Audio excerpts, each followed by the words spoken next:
ನಮಸ್ತೆ ಕರ್ನಾಟಕ, ಪದ್ಮಾಸ್ ತಿಂಡಿಗೆ ನಿಮ್ಮೆಲ್ಲರಿಗೂ ಸ್ವಾಗತ. ಇವತ್ತಿನ ಸ್ಪೆಷಲ್ ಕ್ಯಾಪ್ಸಿಕಮ್ ಕರಿ. ಈ ಕರಿನ ನಾವು ಚಪಾತಿ, ರೊಟ್ಟಿ, ದೋಸೆ ಜೊತೆ ತಿನ್ನಕ್ಕೆ ತುಂಬ ಚೆನ್ನಾಗಿರುತ್ತೆ. ಎಸ್ಪೆಷಲಿ ನನ್ನ ಮಗಂಗೆ ಈ ಕರಿ ಅಂದ್ರೆ ತುಂಬ ಇಷ್ಟ. ಬನ್ನಿ ಮಾಡೋದು ಹೇಗೆ ನೋಡೋಣ. ಅದಕ್ಕಿಂತ ಮುಂಚೆ ನೀವು ನನ್ನ ಚಾನಲ್ನ ಸಬ್ಸ್ಕ್ರೈಬ್ ಆಗಿಲ್ಲ ಅಂದರೆ ಸಬ್ಸ್ಕ್ರೈಬ್ ಮಾಡ್ಕೊಳ್ಳಿ. ನಿಮಗೆ ಈ ವಿಡಿಯೋ ಇಷ್ಟ ಆದಲ್ಲಿ ಲೈಕ್ ಮಾಡಿ, ನಿಮ್ಮ ಅನಿಸಿಕೆಗಳನ್ನು ಕಮೆಂಟ್ ಮುಖಾಂತರ ತಿಳಿಸಿ. ಮೊದಲಿಗೆ ನಾನು ಒಂದು ದಪ್ಪ ಸೈಜ್ ಕ್ಯಾಪ್ಸಿಕಮ್ ತೊಗೊಂಡಿದ್ದೀನಿ. ಅದನ್ನು ನಾನು ಸಣ್ಣ ಸಣ್ಣದಾಗಿ ಕ್ಯೂಬ್ಸಾಗಿ ಕಟ್ ಮಾಡ್ಕೊಂಡಿದ್ದೀನಿ. ನಾವು 3 ಜನಕ್ಕೆ ಮಾಡ್ತಿದ್ದೀನಿ, ಅದಕ್ಕೆ 1 ಕ್ಯಾಪ್ಸಿಕಮ್ ಸಾಕು. ನನಗೆ ಒಂದು ದಪ್ಪದ ಸೈಜ್ ಈರುಳ್ಳಿ ತೊಗೊಂಡಿದ್ದೀನಿ, ಅದನ್ನು ಕ್ಯೂಬ್ಸಾಗಿ ಕಟ್ ಮಾಡ್ಕೊಂಡಿದ್ದೀನಿ. 1 ಟೊಮೆಟೊ, ಅದನ್ನು ಸಣ್ಣ ಸಣ್ಣ ಕ್ಯೂಬ್ಸಾಗಿ ಕಟ್ ಮಾಡ್ಕೊಂಡಿದ್ದೀನಿ. ಸ್ಟವ್ ಮೇಲೆ ಪ್ಯಾನ್ ಇಟ್ಟು 2 ಟೇಬಲ್ ಸ್ಪೂನ್ ಅಷ್ಟು ಎಣ್ಣೆ ಹಾಕ್ಕೊಂಡಿದ್ದೀನಿ. ಎಣ್ಣೆ ಕಾಯ್ದ ತಕ್ಷಣ ಕಟ್ ಮಾಡಿರೋ ಈರುಳ್ಳಿನ ಸೇರಿಸ್ಕೊತಾ ಇದ್ದೀನಿ. ಇದನ್ನು ಸ್ವಲ್ಪ ಫ್ರೈ ಮಾಡ್ಕೊತೀನಿ. ಸ್ವಲ್ಪ ಸಾಫ್ಟ್ ಆಗೋಷ್ಟು ಹುರ್ಕೋತೀನಿ. 2 ನಿಮಿಷ ಫ್ರೈ ಮಾಡ್ಕೋಬೇಕು. ಅರ್ಧ ಸ್ಪೂನ್ ಸೋಂಪು, ಅರ್ಧ ಸ್ಪೂನ್ ಕರಿ ಎಳ್ಳು, ಅರ್ಧ ಸ್ಪೂನ್ ಗಸಗಸೆ, 1 ಸ್ಪೂನ್ ಶುಂಠಿ ಬೆಳ್ಳುಳ್ಳಿ ಪೇಸ್ಟ್ ಹಾಕೊಂಡಿದ್ದೀನಿ. ಶುಂಠಿ ಬೆಳ್ಳುಳ್ಳಿ ಪೇಸ್ಟ್ ಇತ್ತು ಅಂತ ನಾನು ಹಾಕಿದ್ದೀನಿ. ಬೆಳ್ಳುಳ್ಳಿ ಶುಂಠಿನ ನೀವು ಬೇಕಾದ್ರೆ ಡೈರೆಕ್ಟಾಗಿ ಹಾಕೋಬೋದು. 2 ನಿಮಿಷ ಇದನ್ನು ಚೆನ್ನಾಗಿ ಫ್ರೈ ಮಾಡಬೇಕು. ಎಲ್ಲ ಈರುಳ್ಳಿನೂ ಸಾಫ್ಟ್ ಆಗಬೇಕು. ಈಗೆಲ್ಲ ಸಾಫ್ಟ್ ಆಗಿದೆ. Next tomato ಸೇರಿಸ್ಕೊಳ್ಳೋಣ. ಟೊಮೆಟೊನೂ ಕೂಡ ಸಾಫ್ಟಾಗಿ ಹಾಕಬೇಕು. ಅದನ್ನು 2 ನಿಮಿಷ ಹುರ್ಕೋಬೇಕು ಚೆನ್ನಾಗಿ.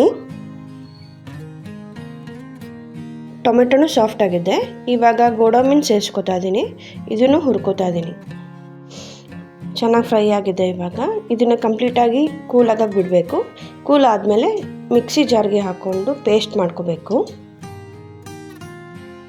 ಸ್ವಲ್ಪ ನೀರು ಸೇರಿಸ್ಕೊಂಡು ನೀಟಾಗಿ ಗಂಟಿಲ್ದಂಗೆ ರುಬ್ಕೋಬೇಕು. ಸ್ಟವ್ ಮೇಲೆ ಪ್ಯಾನ್ ಇಟ್ಟು 2 ಟೇಬಲ್ ಸ್ಪೂನ್ ಅಷ್ಟು ಎಣ್ಣೆ ಹಾಕಿ ಅದಕ್ಕೆ ರುಬ್ಕೊಂಡಿರೋ ಮಿಶ್ರಣ ಹಾಕಿ ಹುರ್ಕೋಬೇಕು. ಒಂದು 3 ನಿಮಿಷ ಕಾಲ ಹುರ್ಕೋಬೇಕು. ಅದು ಸ್ವಲ್ಪ ಗಟ್ಟಿಯಾಗಬೇಕು ಮಿಶ್ರಣ. ಇವಾಗ ಗಟ್ಟಿಯಾಗಿದೆ. ಇದಕ್ಕೆ 1 ಸ್ಪೂನ್ ಧನಿಯಾ, 1 ಸ್ಪೂನ್ ಅಚ್ಚಕಾರದ ಪುಡಿ, 1/4 ಸ್ಪೂನ್ ಅರಿಶಿಣ, 1/4 ಸ್ಪೂನ್ ಆಮ್ಚೂರ್ ಪೌಡರ್ ಇಷ್ಟನ್ನು ಚೆನ್ನಾಗಿ ಮಿಕ್ಸ್ ಮಾಡ್ಕೋಬೇಕು. ಇದು ಸಹಿತ ಫುಲ್ ಗಟ್ಟಿ ಆಗಬೇಕು ಮಿಶ್ರಣ. ಅಲ್ಲಿವರೆಗೂ ಹುರ್ಕೋಬೇಕು.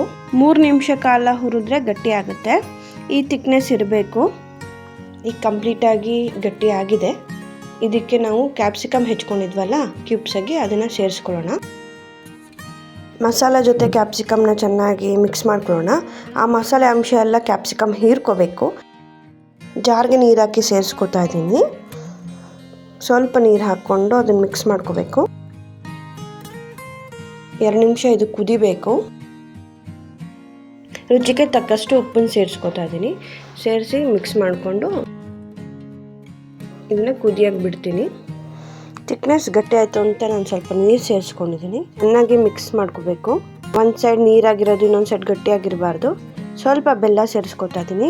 ಟೊಮೆಟೊದು ಹುಳಿ ಬರದೇ ಇರಲಿ ಅಂತ ನಾನು ಬೆಲ್ಲ ಸೇರಿಸ್ಕೊತಾ ಇದ್ದೀನಿ. ಅದು ಆಪ್ಷನಲ್, ನಿಮಗೆ ಬೇಕಾದರೆ ಸೇರಿಸ್ಕೊಳ್ಳಿ, ಇಲ್ಲಾಂದರೆ ಬೇಡ. ಕಸೂರಿ ಮೇಥಿ, ಕೊತ್ತಂಬರಿ ಸೊಪ್ಪು ಮಿಕ್ಸ್ ಮಾಡ್ಕೊಂಡಿದ್ದೀನಿ. ಈ ಥಿಕ್ನೆಸ್ ಇದ್ದರೆ ಸಾಕು. ಸ್ಟವ್ ಆಫ್ ಮಾಡೋಣ. 2 ನಿಮಿಷಕ್ಕೆ ಇದು ಫುಲ್ ಗಟ್ಟಿ ಆಗಿಬಿಡುತ್ತೆ.